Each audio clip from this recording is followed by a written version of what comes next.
A woman convicted of cutting off a man's head and throwing it in the trash could get out of prison in as little as 15 years. We are breaking down this plea agreement that shocked the victim's family members. 46-year-old Devin Michaels attacked the father of her children, killing him, and then cut off his head. 46-year-old Jonathan Willett's mother found his body at his home more than a week after he was last seen. He was lying without his head, and his body was actually smoking. Investigators believe that that was from chemicals that Michaels had poured onto his body, possibly to cover up evidence. There were empty bottles of cleaner that were apparently found on the floor at the crime scene.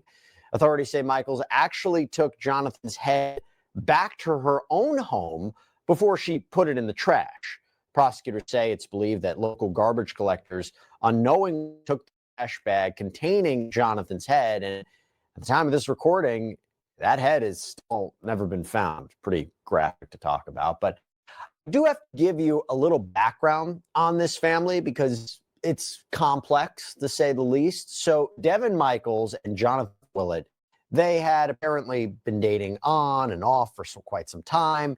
They have 2 young daughters together, but Jonathan also had an adult son from a previous relationship, and Michaels ended up marrying him.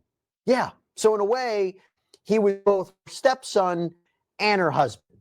It's complicated, I know. Now, they had all been planning to move in together. This is according to prosecutors, allegedly to make things more normal for the young girls.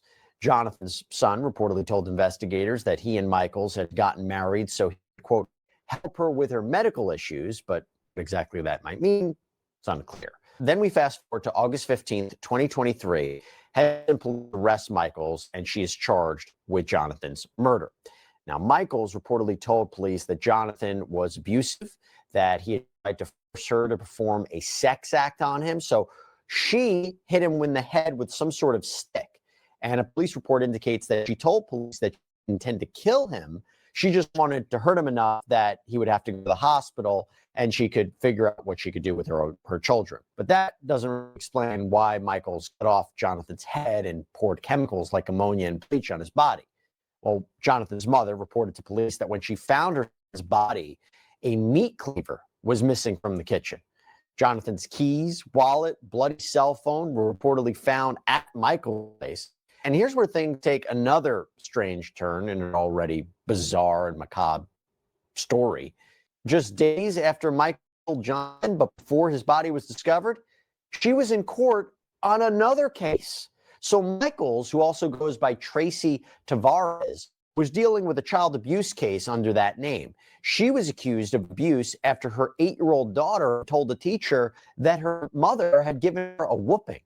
Now, Michaels spoke at that court hearing. Let's hear what she had to say. I have done counseling classes, therapy, drug tests, psych evaluations. I've done everything. And everyone I've spoken to say I'm not an abusive person and they don't feel there's any risk for me to abuse her or would ever do this again. So the judge ended up sentencing Michaels to 1 year of probation.